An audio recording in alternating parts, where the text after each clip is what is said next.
At the beginning of our season, we had an accident and one of our men fell due to rain. So we had to rebuild it. So I had to carry you along na nyie muone hatua tulizokuwa tunatumia kujenga hilo banda.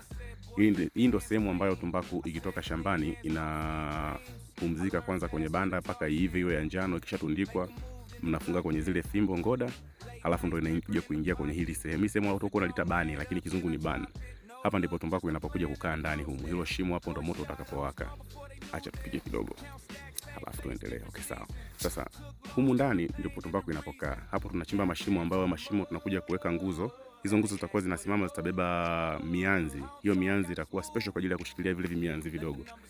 It doesn't make sense right now, lakini ngoja kidogo utanielewa mbele tutakapokuwa tunafanya testing. Hapo juu wakawa wanafunika, sisi tulikuwa tunaendelea kutoboa mashimo yetu ya ndani. Shimo la kuingiza hewa kwa ajili ya hii ndio pita ambayo moto waka humu ndani. Tunaongeza mashimo mengine zaidi ya kushikilia mianzi ya katikati ya bani. Hapa inazidi kukamilika, kwa upande wa pili tayari, upande wa huku tayari, tunamalizia katikati. Tunapima nguzo ya mwisho ya kuja kuingia wapi? Ndani kule mwisho katikati. Tunaanza kuweka nguzo za katikati. Ya katikati ya kwanza imekwisha kukaa, kuna ya pili ngosha iingize hapo chap, iende ikakae mwisho kabisa kule. Kwa hapa tunaanza kushikilia. Hizi ndio nguzo ambazo zitakuwa zinapitisha reli. Kwa hiyo fikiria katika mfumo wa H. Kwa hiyo kuna kushoto na kulia, halafu katikati ndipo ambapo tumbaku itakapokuja kuning'inia kwenye fimbo ambayo itapita kuanzia kushoto hadi kulia. Kama hapo ushaanza kupata picha vizuri, tukiwa tumeweka mianzi ya juu kabisa.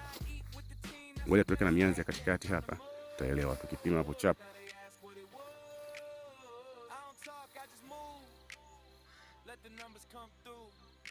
Okay, sasa huu ndo mwanzi wa katikati.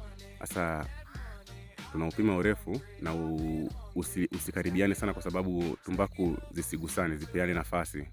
Kwa hiyo hii ngazi tunaiweka hapa reli, ukija kutundika sasa tumbaku itatokea upande wa kushoto mpaka kulia. Ngoja ngosha aingie hapo. Unaona tulivyozitundika hivyo. Kwa inabidi reli ya juu na ya chini tumbaku ukiitundika zisigusane. Ndio lengo letu kubwa sana, kama hapo hazijagusana. So at the end of the day, hiyo ndio siku yetu ya kuanza kutinga bani. Ngoja tukiangalia kesho tutakavyoimalizia, lakini so far for today this is it. Mfano umeshakaa vizuri, wamebakiza kuja kumalizia tu kuwezeka juu hapa, kuweka udongo, and I bid you all good night. Subiri kesho tutaendelea. Keep farming.